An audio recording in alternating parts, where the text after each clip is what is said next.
Hello, my name is Rustin McClure. I'm the pastor at Faith Connection Covenant Church, and I just want to welcome you. Thank you for joining us on this Good Friday as we answer the question, why is Good Friday good? This is the day, Good Friday is the day that Christianity has set aside to remember a very important event in the history of Christianity. This is the day in which Jesus was crucified. And the fact that Christianity attributes the label of good to this day is kind of puzzling when we think about it on one hand. The reality is we believe an innocent man, the Son of God, who we believe was actually God incarnate, was put to death. And he was tortured and he died. And on one hand, it's crazy to think that we would attribute good to that. And as you kind of explore this and as you kind of look at the reasons that Jesus had to die, a lot of them come forward. One thing to keep in mind as we're asking big questions in Christianity and looking at Scripture is to remember that Scripture is a complex set of literature. And answers often have multiple layers and multiple reasons. And so there's a lot of reasons as we look at Good Friday and why Jesus died and why it was necessary for Christianity. So let's go through a few of those, and then we'll end up on some that I think sometimes get overlooked on this Friday. So on one hand, for sure, it was a fulfillment of prophecies. As you look through Old Testament scripture and some of the Old Testament prophets, for sure they foreshadowed that this suffering servant would come and would even die for others. It definitely completes much of the symbolism which was set up in the Old Testament, especially around the temple and sacrifices. It is necessary, and we see it as being necessary for Christianity to have a God with a sense of justice. And the reality that so much evil in the world would require a just God to have consequences for that.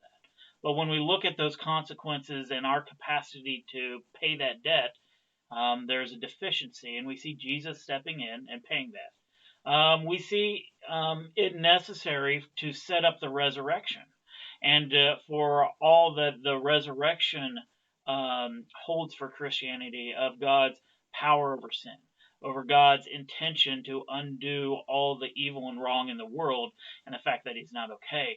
And all of these things are true, and there's many, many other layers to this issue.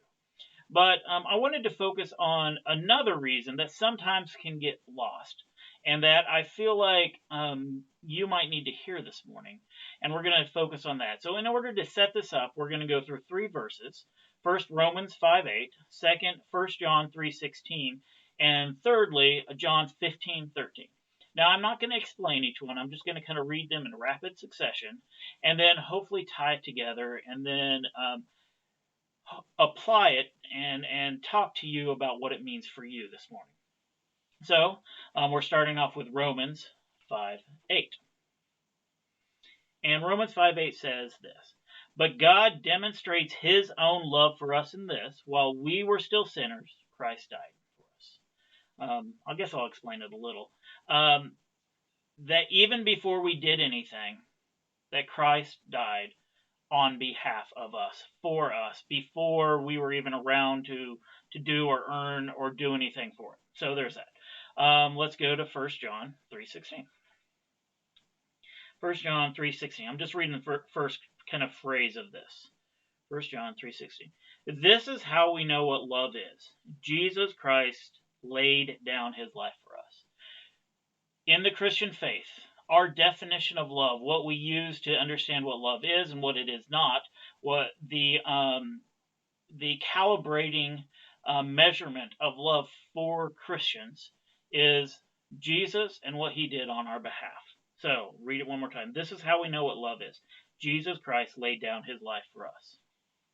And then the final one on John 15, verse 13. "Greater love has no one than this. There is no greater love than this, that he laid down his life for his friends." The greatest sign and symbol of love, the calibration unit for love, is Jesus' sacrifice for us. The reality is, in the reasons for the cross, the reasons for Good Friday, and why we say this day is good, even though it comes from something horrible in reality, is that this is an act of God's love. It shows that God looks at this world and is not okay with how it is. That the reality is this world has much evil and horrible and things that are wrong in it, and God's not okay with that. He's so not okay with it, he would die and send his son to die to change the world. And that's what he did. Secondly, it also says that our lives have value.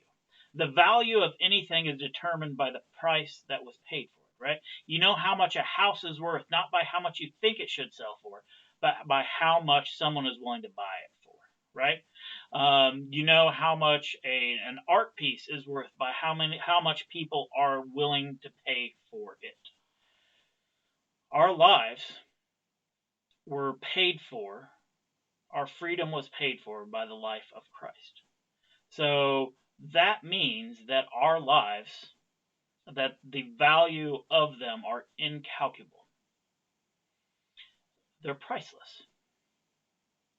So what does this mean for you on this Good Friday?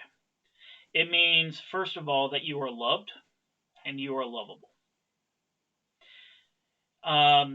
It means that you are valued and you are valuable.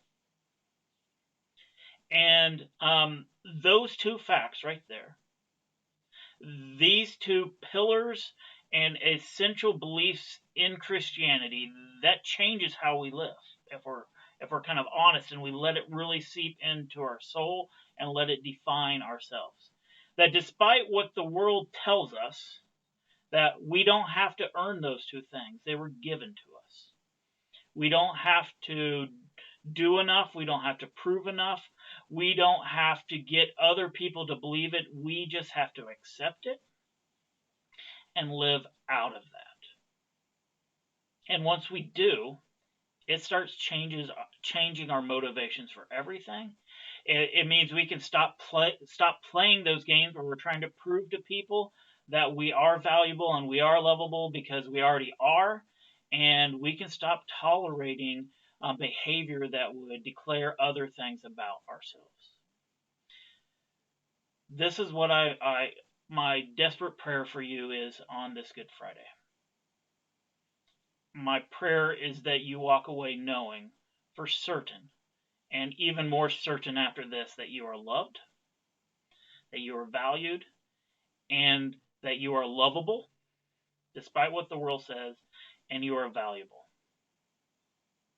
God bless. I'm praying for you, and I hope you have a good week.